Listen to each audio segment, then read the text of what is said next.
അധ്യാപകരെ, പ്രിയ മാതാപിതാക്കളെ, എന്റെ കൂട്ടുകാരെ, ഭാരതമണ്ണിൽ വിശ്വാസത്തിന്റെ ദീപം തെറിച്ച ക്രിസ്തു ശിഷ്യൻ മാർ തോമസ് ലീഹയുടെ ഓർമ്മയാചരിക്കുന്ന പുണ്യദിനമാണ് ജൂലൈ 3.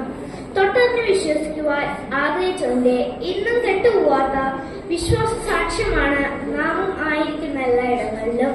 പകരേണ്ടതും പങ്കുവെക്കേണ്ടതും എന്ന ആഴമായ ബോധ്യം നമുക്ക് മനസ്സിൽ സൂക്ഷിക്കാം. പ്രിയപ്പെട്ടവരെ, ദുഃഖാൻ തിരുനാൾ നമ്മുടെ കുടുംബദിനമാണ്. ഈ അവസരത്തിൽ നമ്മുടെ ഏറ്റവും സ്നേഹം നിന്ന വികാരി അച്ഛൻ റോബിനച്ഛന്റെ ഫീസ്റ്റ് ദിനവും ഒന്ന് ചേർന്നപ്പോൾ ഈ ആഘോഷങ്ങൾക്ക് ഇരട്ടി മധുരമാവുകയാണ്. കണ്ടുമുട്ടുന്ന എല്ലാവർക്കും, കൊച്ചു കുട്ടികൾക്കും പ്രായം ചെന്നവർക്കും തന്റെ സാന്നിധ്യം വഴി പുഞ്ചിരിയിലൂടെ, തമാശകളിലൂടെ, പ്രോത്സാഹനത്തിന്റെ വാക്കുകളിലൂടെ സ്നേഹത്തിന്റെ നല്ല അനുഭവങ്ങൾ പങ്കുവയ്ക്കുന്ന റോബിനച്ഛൻ ആനന്ദാസ ഇടവകയുടെ അനുഗ്രഹമാണ്. വിശ്വാസത്തിൽ നമുക്ക് ജന്മമേകിയ താതൻ മാർ തോമസ് ലീഹയുടെ ഓർമ്മയാചരിക്കുന്ന ധന്യവേളയിൽ തോമസ് ലീഹയുടെ നാമധാരിയായ ഏറ്റവും സ്നേഹമുള്ള റോബിനച്ഛന് ഹൃദ്യമായി ഫീസ്റ്റിന്റെ മംഗളങ്ങളും